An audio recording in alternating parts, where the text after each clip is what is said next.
तर्जुमान पाक फौज major general Ahmad शरीफ चौधरी ने 26 जून को प्रेस कॉन्फ्रेंस में वाज़ेह किया था कि 9 मई का वाक़या अचानक नहीं हुआ, बल्कि इसका एक मकसद और मंसूबाबंदी थी जो कई महीनों से चल रही थी। इसके मास्टरमाइंड्स वही हैं जिन्होंने फौज के खिलाफ बयानिया बनाया।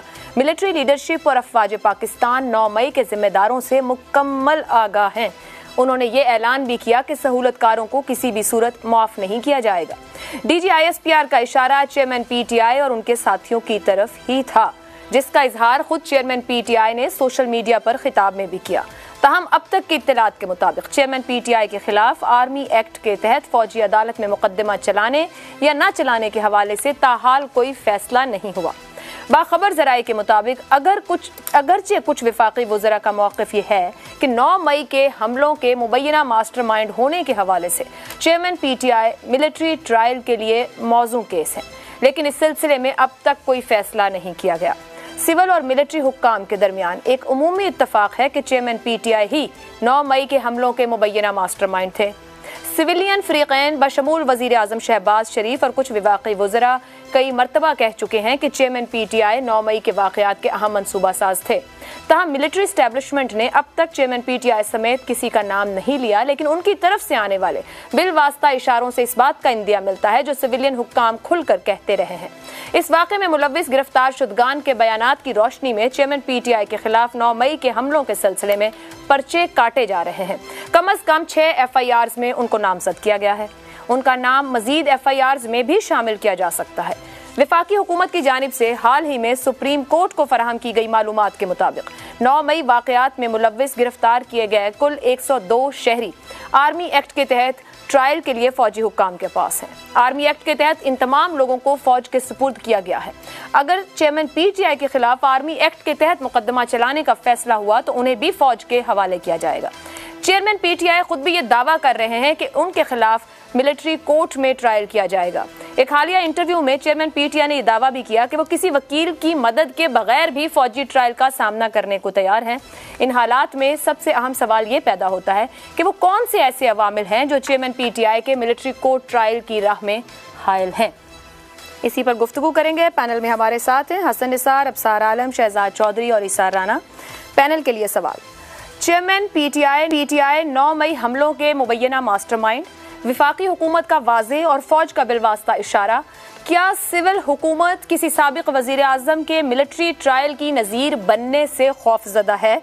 इसी पर गुफ्तगू करेंगे कि आखिर क्या वजह है इसके पीछे, क्योंकि हमारा एक माजी भी है, जुल्फ़िकार अली भुट्टो का मामला भी रहा है, एक मुस्तकबिल भी होता है जिसमें फैसले माजी की बुनियाद पर होते हैं। शहजाद चौधरी साहब, आपके ख्याल में क्या वजह हो सकती है जो अब तक इस पर गौर व खौज जारी है, वजाहत नहीं, या फिर हमारी जो सिविलियन हुकूमत है वो समझती है किसी साबिक वज़ीर आज़म के लिए ऐसी नज़ीर नहीं बननी चाहिए?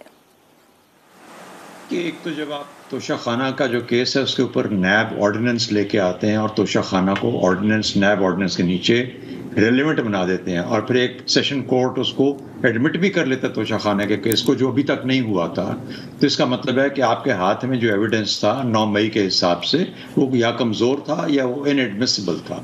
दूसरा एक और चीज़ याद रखें, और ये मैं फ़ौज के पॉइंट ऑफ व्यू से बात कर रहा हूँ, कि जब जुल्फ़िकार अली भुट्टो का जब उनकी फांसी हुई और वो कत्ल गिना गया और अब उनको शहादत के रुतबे पे हैं, तो ये ऐसा बोझ है जो कि फ़ौज कब से 1979 से कैरी कर रही है और अभी तक उसको धो नहीं पाई। उसकी वजह क्या थी? वादा माफ गुआ थे। वादा माफ गुआ ने कहा जी के जुल्फ़िकार अली भुट्टो साहब ने ही ऑर्डर दिया था। अब एग्जीक्यूशन जो करने वाले थे वो कौन थे? वादा माफ गुआ की जो ट्रायल हुआ उसकी अपनी हिस्से वादा माफ गुआ की, यानी उसकी क्रेडिबिलिटी क्या थी, और उस जैसे शख्स को जब आप वादा माफ गुआ बनाते हैं और फिर लेके आते हैं और फिर एक प्लानर के लेवल के ऊपर आप जुल्फ़िकार अली भुट्टो को फांसी लगाते हैं, तो वो एक बोझ बन जाता है जिसको कि हम सब आज शहादत कहते हैं, हम कत्ल या फांसी नहीं कहते। तो ये इस किस्म का बोझ लेके कोई भी माशरा, कोई भी रियासत, कोई भी कौम या कोई इदारा आगे बढ़ नहीं सकता। तो इसलिए ये वो चीज़ है जो माने आ रही है, और एविडेंस ऐसा नहीं है जो कि इस्टेब्लिश कर पाए आपको डायरेक्टली। हाँ, वो कहते हैं कि हमारे पास सामने जाहिर है कि ऐसा हुआ होगा, लेकिन कोर्ट ऑफ लॉ में साबित करना इस वक्त सबसे मुश्किल काम है। दूसरी बात, आपका जो सवाल कि इस वक्त हिचकिचा क्यों रही है फौज का तो मैंने बता दिया, फौज तो बिल्कुल, क्योंकि फौज का और अवाम का ताल्लुक जो है वो इस तरीके से है कि इखलाकी पहलू फौज का बहुत लाजिम होता है, इखलाकी ताल्लुक अवाम के साथ बहुत, और अवाम की जो स्ट्रेंथ सपोर्ट होती है वो फौज की सपोर्ट बनती है, चाहे वो मुल्क से बाहर लड़े या सरहदों पे लड़े या मुल्क के अंदर लड़े। तो कहने का मतलब ये हुआ, उसके अंदर जब दरार आ जाती है उसमें सवालात उड़ जाते हैं। आज हमारे हर चैनल के ऊपर ये बात होती है कि जुल्फ़िकार अली भुट्टो के साथ नाहक ज्यादती हुई और उनको ये जो फांसी हुई, तो ये किसने कराई? जाहिर है जो फौज के दौर में हुआ, तो फौज अपने अंदर ये फर्क क्रिएट करती है परसेप्शंस के अंदर कि भाई ये तो मामला खराब होता जा रहा है। जहां तक हमारी आज की हुकूमत है, सियासी हुकूमत है, वो क्यों नहीं कर पा रही?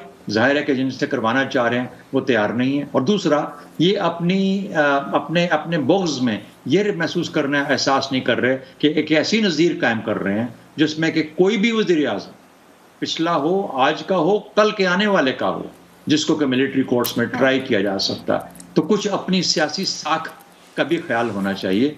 इस वक्त इतना बुग़्ज़ मत रखें कि अपने रास्ते मसदूद कर दें, अपने रास्ते बंद कर दें, अपनी सियासत को बिल्कुल ख़त्म करके रख दें, क्योंकि कल को कोई और उठेगा। याद रखिए, फौज का सिर्फ 3 साल का एक टेन्योर है चीफ का, उसके बाद कोई नया चीफ आ जाएगा, कोई नया वज़ीर आज़म 2 साल बाद आ जाएगा। उस सूरत में फिर क्या मिजाज निकलेगा? तो इसलिए कोई चीज़ पायदार नहीं होती जब इन मामलात में ले। पायदार आपका आइन और कानून है, कानून के तहत आपको करना है, आप लेके जाएं अदालतों में, उस बंदे को मौका दें दिफा करने का, तो वो अपना दिफा कर पाएगा और आपके फैसलों की साख रहेगी। तो इस वक्त साख का ताल्लुक है, एविडेंस एक्ट का मसला है, और उस एविडेंस की इनएडमिसिबिलिटी का है, जिसकी बुनियाद पे वादा माफ गवाह बनाए जा रहे हैं। और वादा माफ गवाह बनाने के बाद अगर इस किस्म का काम होता है तो अमूमन शहादत के रुतबे पर रखा जाता है। ये चीज़ है जो इनको खौफजदा कर रही है।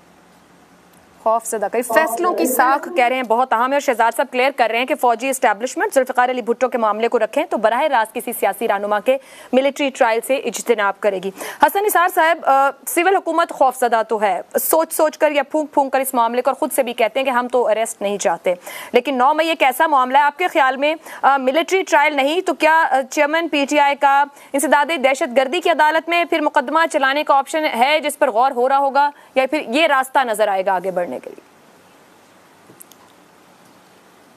देखें, पहली बात तो ये है कि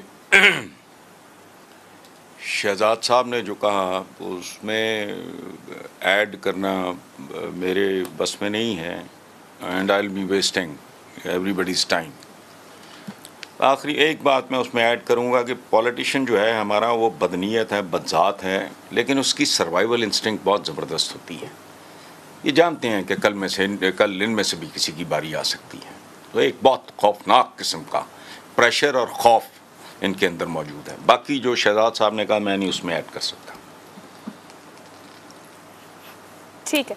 अब सार साहब, 1999 तक नवाज शरीफ खुद भुट्टो की सजाए मौत को जायज़ और कानूनी करार देते रहे हैं। अप्रैल 2000 जब अदालत ने नवाज शरीफ को हाईजैकिंग केस में उम्र कैद की सजा सुनाई, उसके बाद से नून लीग जुल्फ़िकार अली भुट्टो की मौत को अदालती कत्ल करार देने लगी।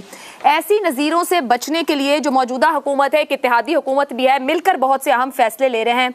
ये इत्तेहादी हुकूमत समझती है कि साबिक वज़ीर आज़म या चेयरमैन PTI का मिलिट्री ट्रायल नहीं होना चाहिए। ये एक मामला ऐसा है जिस पे बहुत गौर व खौज और एक हिचकिचाहट है। आपने जुल्फ़िकार अली भुट्टो की फांसी का जिक्र किया अपने ओपनिंग रिमार्क्स में। जुल्फ़िकार अली भुट्टो की फांसी किसी मिलिट्री कोर्ट ने नहीं की थी। जुल्फ़िकार अली भुट्टो की फांसी जो हुई थी वो उनका केस सिविल कोर्ट में नहीं चला, सेशन कोर्ट में नहीं चला, डायरेक्ट हाई कोर्ट में चला, और वहाँ से उनकी अपील सुप्रीम कोर्ट में गई।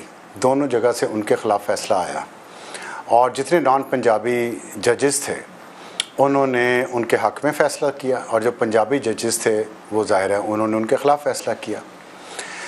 अब दिल तो मेरा भी कर रहा है, जैसे हसन निसार साहब ने जो अल्फाज किए, बदजात जर्नैल का दौर था और बदजात जजेस थे, लेकिन मैं कहना नहीं चाहता जजेस को और जर्नैलों को बदजात, क्योंकि मुनासिब अल्फाज नहीं है ये मेरे लिए, मैं समझता हूँ मुझे नहीं कहने चाहिए। तो लेकिन ये जजेस जो हमारी जुडिशरी है ना, जुल्फ़िकार अली भुट्टो का कत्ल जो है उनके हाथों पर है। उनमें इतना तपड़ या इतनी उनमें हिम्मत होनी चाहिए थी कि वो उस वक्त का, और ये देखिए ये आम लोग नहीं थे, ये बेचारे गरीब सहाफ़ी नहीं थे जो कोड़े खा के उस वक्त भुट्टो के ज़िया उल हक के दौर में और फिर भी अपना काम करते रहे।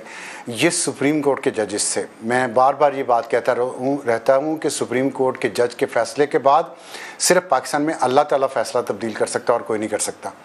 लेकिन इन सुप्रीम कोर्ट के जजेस में अरे अदलिया के ये किरदार पे, साख पे कैसी कालक मिली गई है जो शायद सारी उम्र ना उतर सके अगर ये उतारने की कोशिश ना करें। तो फ़र्क पहला तो ये है जुल्फ़िकार अली भुट्टो के केस में और मौजूदा दौर में। अब अगर मौजूदा सियासी हुकूमत, जमहूरी हुकूमत या हाइब्रिड निज़ाम हुकूमत जो इस वक्त है, और जिसको इमरान खान साहब ने भी अब कह दिया कि हाइब्रिड निज़ाम जो है वो नहीं चल सकता, लेकिन यहाँ अभी भी चलाया जा रहा है। अगर ये भी रिलक्टेंट है पीटीआई चेयरमैन का केस मिलिट्री कोर्ट में चलाने पे, तो दिल तो मेरा ये करता है कि कारमा तो यही है, कारमा तो यही है कि खान साहब को वही दवाई दी जाए जो वो दूसरों को दे रहे थे अपने दौरे हुकूमत में। लेकिन असूल पे अगर हम चलें तो असूल की बात यह है कि एक हाइब्रिड हुकूमत को भी किसी साबिक वज़ीर-ए-आज़म पे मिलिट्री कोर्ट में मुकदमा नहीं चलाना चाहिए। और अदालतें हैं, सज़ाद दहशतगर्दी की जो अदालत है, ये जितनी चाहे सज़ा सुना दे। जिसका मैंने एग्जांपल दी है कि अगर ज़िया उल हक इतने बड़े बड़े जुगादरी जजेस को इस्तेमाल कर सकता है अपने कामों के लिए, तो अब भी आप जो मुरवजा अदालती निज़ाम है उसके ज़रिए अगर इमरान खान फंसते हैं तो फंसाएं, लेकिन अगर वो नज़ीर कायम हो गई तो फिर मेरा ख्याल है कि ये आइंदा आने वाले वज़ीर-ए-आज़म के लिए एक ऐसा प्रेसिडेंट सेट हो जाएगा जिसमें से शायद ना निकला जा सके।